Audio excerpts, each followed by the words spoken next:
guys, I am a beginner gardener and today I'm going to be reacting to a video by Next Level Gardening titled 5 Best Companion Plants for Tomatoes for Maximum Yields and Healthy Plants and 2 Plants Tomatoes Hate.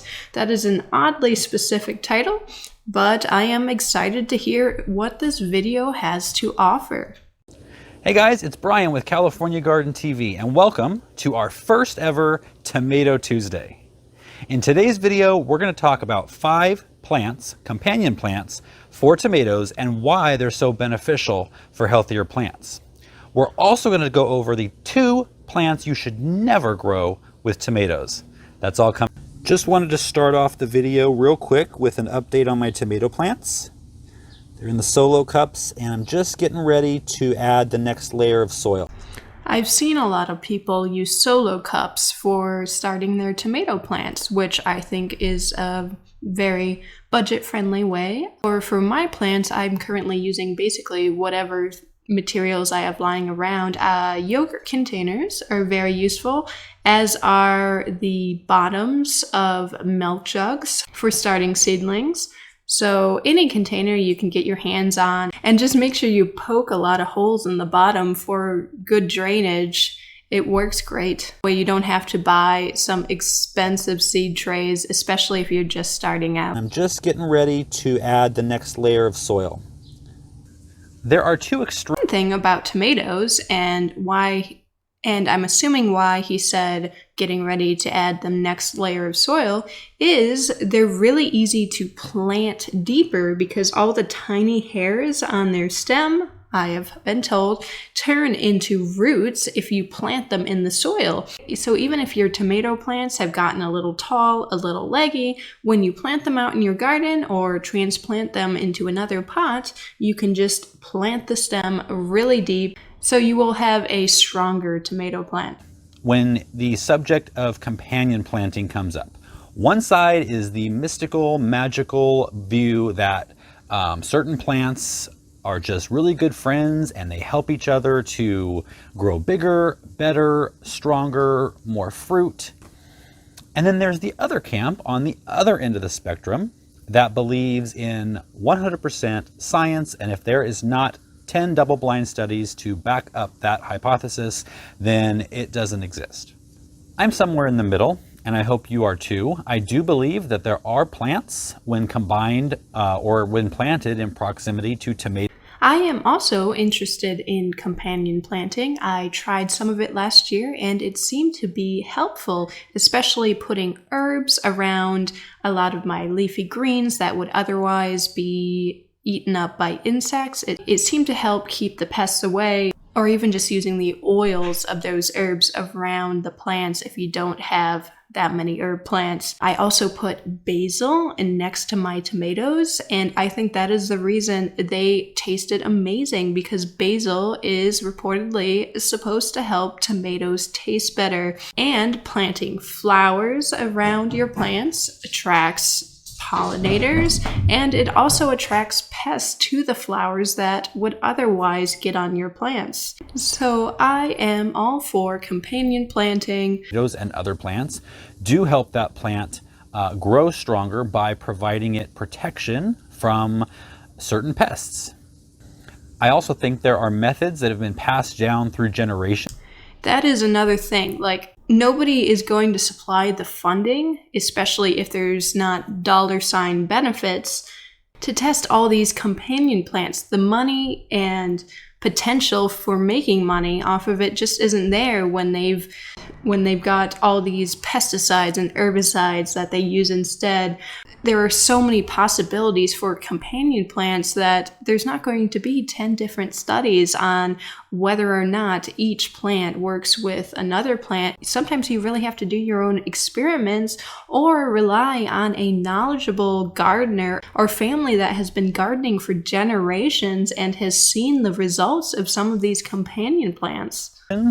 That work, and they don't have to have 5 double-blind studies to prove to me that they work. Let's get into number 5, and that is marigolds.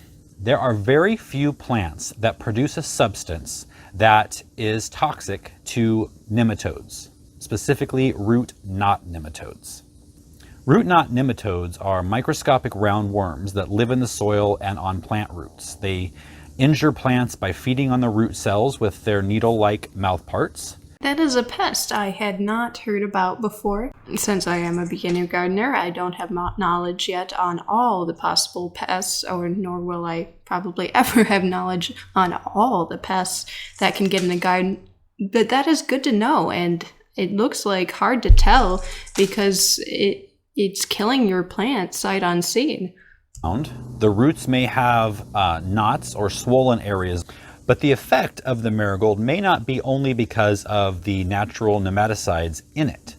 Nematodes may enter the root system, get trapped, and not be able to continue their life cycle. But the nematode may actually actively be killed on the plant when the nematodes. I have thought about getting some marigolds. I mean, they look really pretty for the garden. Number 4 is members of the Allium family, like onions, garlic, and chives.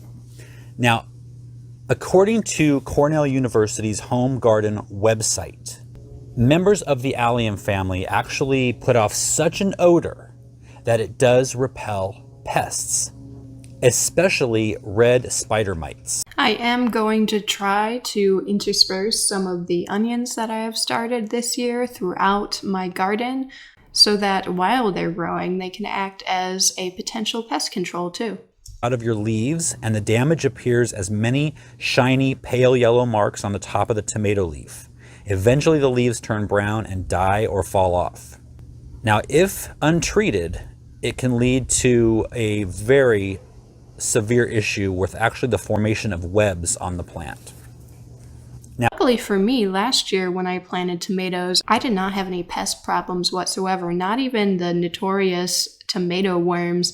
I did plant basil and parsley around the tomato plants, so those herbs may have prevented them. Also, the fact that I had never grown tomatoes there before, so the pests hadn't been previously attracted to that area, but I had no issues whatsoever. May be different this year, but nothing ate the leaves, nothing ate the tomatoes. It was great.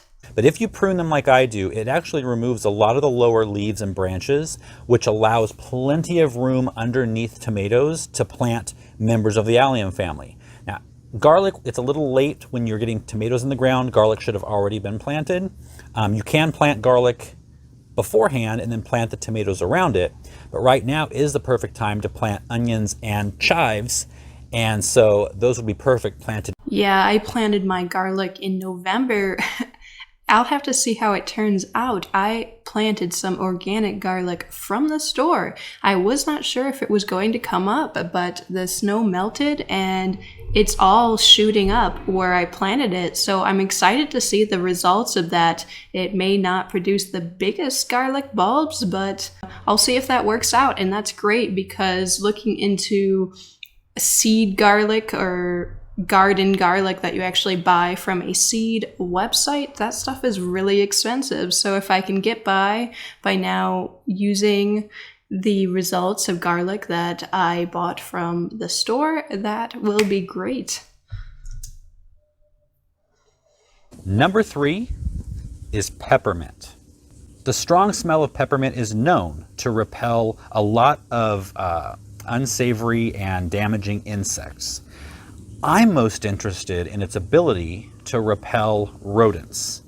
Now, you guys, if you've been watching my channel any length. Oh, peppermint. I don't know. I'm sure he might mention this if once I continue watching, but peppermint is amazing at, in my opinion, at repelling pests. I have sprayed peppermint oil around my plants before, but if you have a peppermint plant, I take this advice from my grandma: keep it in a pot, keep an eye on it, because she once planted, back in her day, one peppermint plant, and growing up, her yard was just all peppermint. It took over everything, so the peppermint kind of acted as grass for her yard. It was everywhere. I mean, it was nice. You could just pick a leaf and kind of chew on it to get that peppermint flavor, but it takes over everything. So be very careful if you plant peppermint. I bet she didn't have much of a pest problem in her yard. Of time, you know that I have a rodent issue, and rodents are my big nemesis in the garden.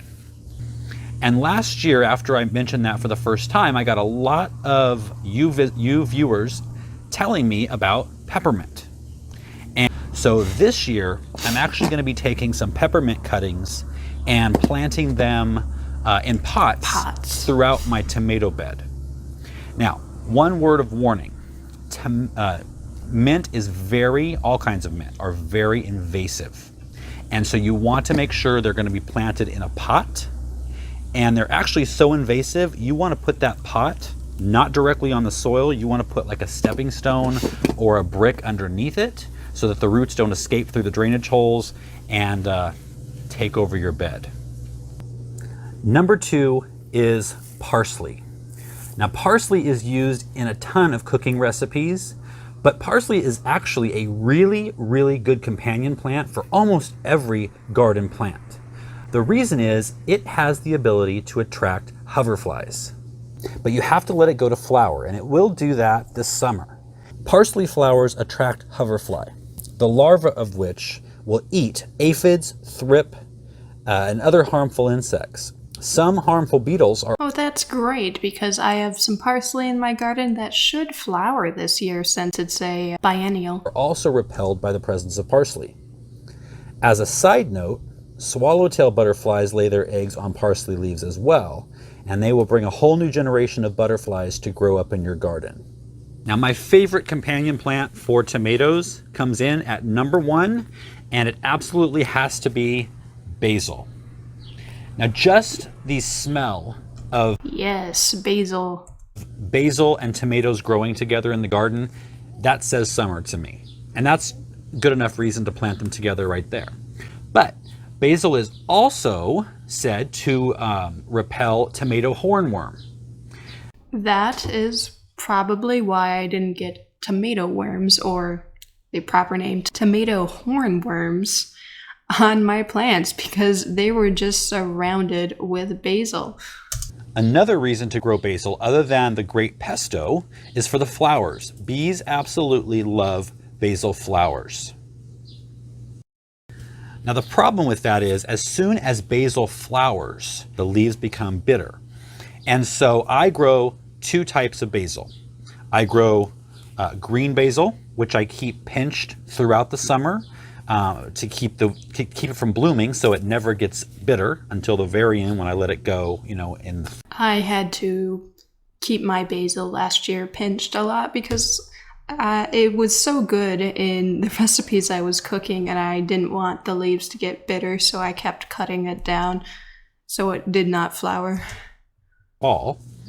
And then I grow purple basil, and this I let go to flower.